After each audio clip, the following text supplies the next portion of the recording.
السحر إن الله سيبطله۔ السلام علیکم ورحمۃ اللہ وبرکاتہ۔ ناظرین، امید کرتا ہوں آپ خیریت سے ہوں گے۔ اللہ تعالیٰ آپ کو اپنے حفظ و امان میں رکھیں اور ایمان کی بہترین حالت پہ قائم رکھیں۔ آج بات کریں گے ہم کلونجی کے حوالے سے کہ یہ جسمانی بیماریوں میں تو بہت زیادہ فائدہ دینے والی ایک چیز ہے، اور اس کے بارے میں حدیث بھی ہے۔ رسول اکرم صلی اللہ علیہ وسلم کا فرمان ہے، ان فی الحبۃ السوداء شفاء، کہ ان کالے دانوں کے اندر اللہ تعالیٰ نے شفا رکھی ہے، من کل مرض، ہر بیماری کے حوالے سے شفا موجود ہے، الا السام، سوائے موت کے علاوہ ہر بیماری کے لیے اللہ تعالیٰ نے اس میں شفا رکھی ہے۔ تو یہ ایک حدیث ہے جس پر ہمارا یقین ہے۔ تو جس طرح جسمانی بہت ساری بیماریاں ہوتی ہیں، اسی طرح روحانی طور پہ بھی انسان کی بہت ساری بیماریاں ہوتی ہیں۔ جس طرح انسان جسمانی طور پہ بیمار ہو کے درد محسوس کرتا ہے، تنگی محسوس کرتا ہے، اسی طرح انسان روحانی طور پر بیمار ہو کر بھی تنگی اور پریشانی محسوس کرتا ہے۔ تو دیکھنا یہ ہے کہ جادو کے علاج کے حوالے سے یا اسیب زدہ لوگوں کے لیے یا نظر بد سے متاثر لوگوں کے لیے، جو بھی شیطانی بیماریوں سے متاثر ہوتے ہیں، ان کے لیے کلونجی کا استعمال کرنا کس حد تک فائدہ رکھتا ہے اور کس طرح اس کو استعمال کر کے فائدہ لیا جا سکتا ہے۔ تو دیکھیے، کلونجی کے حوالے سے تھوڑی سی معلومات میں آپ کو دے دوں کہ اس کا پودا تقریباً 1 فٹ یا 1.25 فٹ تک ہوتا ہے،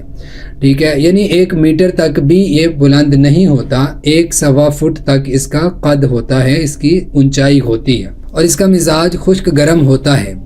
سردی کے نزلہ زکام میں یہ بہت زیادہ فائدہ دینے والی چیز ہے، پیٹ کے کیڑوں کو ختم کرنے والی ہے، الغرض بہت ساری ایسی بیماریاں ہیں جس میں یہ فائدہ دیتی ہیں، اور یہ کافی پرانا کاشت کیا جانے والا پودا ہے۔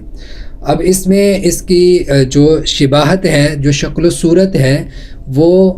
پیاز کے جو بیج ہوتے ہیں ان کے ساتھ ملتی جوتی ہے، لیکن تھوڑا سا بھی غور کریں تو ان دونوں کے اندر فرق معلوم ہو جاتا ہے، غور کرنے پر ان میں فرق کیا جا سکتا ہے۔ تو بہرحال کلونجی کا استعمال جادو یا دوسری روحانی بیماریوں میں کس طرح کیا جاتا ہے اس کے حوالے سے بتاتا ہوں۔ انسان جب ان بیماریوں سے متاثر ہوتا ہے تو 2 چیزیں ہوتی ہیں، ایک اندرونی بیماریاں اور ایک بیرونی بیماریاں۔ یعنی اندرونی بیماریوں میں کسی کو جادو کھلایا گیا، پلایا گیا، اس کے جو اثرات ہوتے ہیں معدے کے اندر، آنتوں کے اندر، اور اسی طرح انسان کے گردے، مثانے، یعنی جو اس کا اندرونی سسٹم ہوتا ہے وہ سارے کا سارا متاثر ہو جاتا ہے جادو کی وجہ سے۔ یا اسیب زدہ شخص ہے تو جن کا اثر اس کے معدے میں، اس کے پیٹ میں، اس کے سر میں کسی جگہ پہ ہو، یا شیطان کا مس کرنا، تکلیف دینا، تو اندرونی طور پر۔ اور ایک یہ ہے کہ جادو کا اثر انسان پر بیرونی طور پر باہر سے ہے، یعنی اس کو سر میں درد رہنا، اس کی جلد پر کوئی مسئلہ ہو جانا، سویلنگ ہو جانا، بہت سارے مسئلے جادو جو انسان کے اوپر بہایا گیا ہے اس کے راستے میں، تو بہت ساری قسمیں ہیں۔ یا کسی شیطان کا باہر سے مس کرنا، اس کو چھیڑنا، اس کو تنگ کرنا، تو یہ بیرونی طور پر ہے۔ جو اندرونی طور پر ہے اس کے علاج کے حوالے سے میں بتا دیتا ہوں کہ پڑھائی بھی بتاؤں گا کہ پڑھنا کیا ہے اور کس طرح اس کو استعمال کرنا ہے۔ دیکھیں، اگر کسی شخص کو اندرونی طور پہ مسئلہ ہے، جادو اس کو کھلایا گیا ہے یا اس کو پلایا گیا ہے، یا اس کے خون کے اندر جو ہے وہ شیطانی اثرات کی آمیزش ہے، تو اس کے لیے کیا کرنا ہے کہ وہ کلونجی لے، اس کو پیس لے، ٹھیک ہے۔ کلونجی کو پیس کر 1 کلو شہد ہو تو اس کے اندر 100 گرام کلونجی ڈال دے، مکس کر لے، اس کی معجون بنا لے۔ 100 گرام پسی ہوئی کلونجی 1 کلو شہد کے اندر ڈال لے۔ اب جس کو جادو کھلایا یا پلایا گیا ہے اس کے لیے صبح اور شام 1 چمچ چائے والا جو ہوتا ہے وہ صبح اور شام وہ انسان نیم گرم پانی کے ساتھ وہ لے لے۔ اس کے اوپر پڑھنا کیا ہے وہ بھی میں بتا دیتا ہوں، لیکن ابھی میں یہاں پہ بتا رہا ہوں کہ کھلائے پلائے جادو میں کلونجی کو پیس کر شہد کے اندر مکس کر کے تو وہ صبح اور شام لے گا۔ اسی طرح اگر کسی شخص کو بیرونی مسئلے ہیں، میں پھر بتا دوں کہ میں پڑھائی آخر میں بتاتا ہوں، یہ دونوں طرح سے ہی، جس کو اندرونی مسئلے ہوں ان کے لیے بھی وہی پڑھائی ہے، اور اگر کسی کو بیرونی مسئلہ ہے تو اس کے لیے بھی یہی پڑھائی ہوگی۔ تو اندرونی مسئلوں کے لیے میں نے بتایا کہ شہد کے اندر مکس کر کے استعمال کریں۔ اگر کسی کو بیرونی مسئلے ہیں، یعنی مثال کے طور پہ اگر کسی کو مس کا مسئلہ ہے، اس کو کوئی شیطان تنگ کرتا ہے، کبھی سر کو دبا دیا، کبھی خارش، یعنی یہ خارش کا جو مسئلہ ہے یہ جسمانی بھی ہو سکتا ہے اور روحانی بیماریوں میں بھی ہوتا ہے، جسم پہ خارش کرنا، پھر اس کے اوپر سویلنگ آ جانا، سوجن بالکل ہو جانا،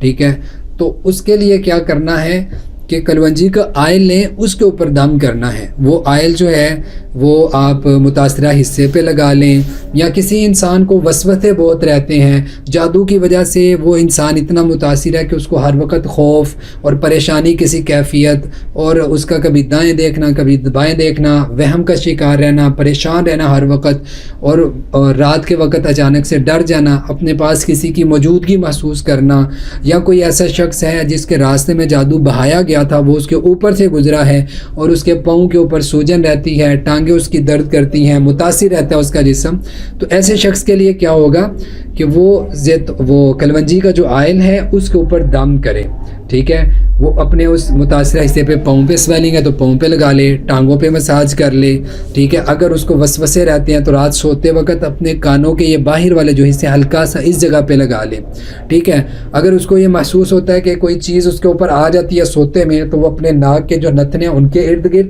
آنکھوں کے ارد گرد، منہ کے ہلکا ہلکا اس جگہ پہ اس کے ارد گرد، اور کانوں کے یہ جو سوراخ ہیں ان کے ارد گرد ہلکا ہلکا لگا کے سوئے گا، ٹھیک ہے۔ وضو کر لیں، سوتے وقت کی جو دعائیں ہیں وہ پڑھے، اور آئل جو ہے وہ لگائے، پیشانی پہ بھی ہلکا سا لگا لے، سر پہ، اور میں نے بتایا آنکھوں کے ارد گرد، آنکھوں کے اوپر نہیں لگائے، آنکھوں کے ارد گرد لگائے، اور کانوں کے جو یہ سوراخ ہیں ان کے ارد گرد ہلکا سا یہ آئل لگائے۔ پھر اسی طرح وہ ہاتھ اور پاؤں کی انگلیوں پہ بھی لگا سکتا ہے۔ اب میں بتاتا ہوں کہ جو بیرونی مسئلے ہیں ان کے لیے بھی میں نے بتا دیا، جو اندرونی ہیں اس میں وہ پسی ہوئی شہد کے اندر استعمال کرے گا۔ پڑھنا کیا ہے اس کے اوپر، جو پڑھائی ہے اس کے اوپر غور کیجیے۔ اگر آپ نے شہد رکھا ہے تو تب بھی یہی پڑھنا ہے، آئل رکھا ہے تو تب بھی یہی پڑھنا ہے۔ اگر کسی کو دونوں طرح کے مسئلے ہو تو وہ دونوں طرح استعمال کر سکتا ہے، کھانے میں بھی شہد میں استعمال کر کے اور لگانے میں بھی۔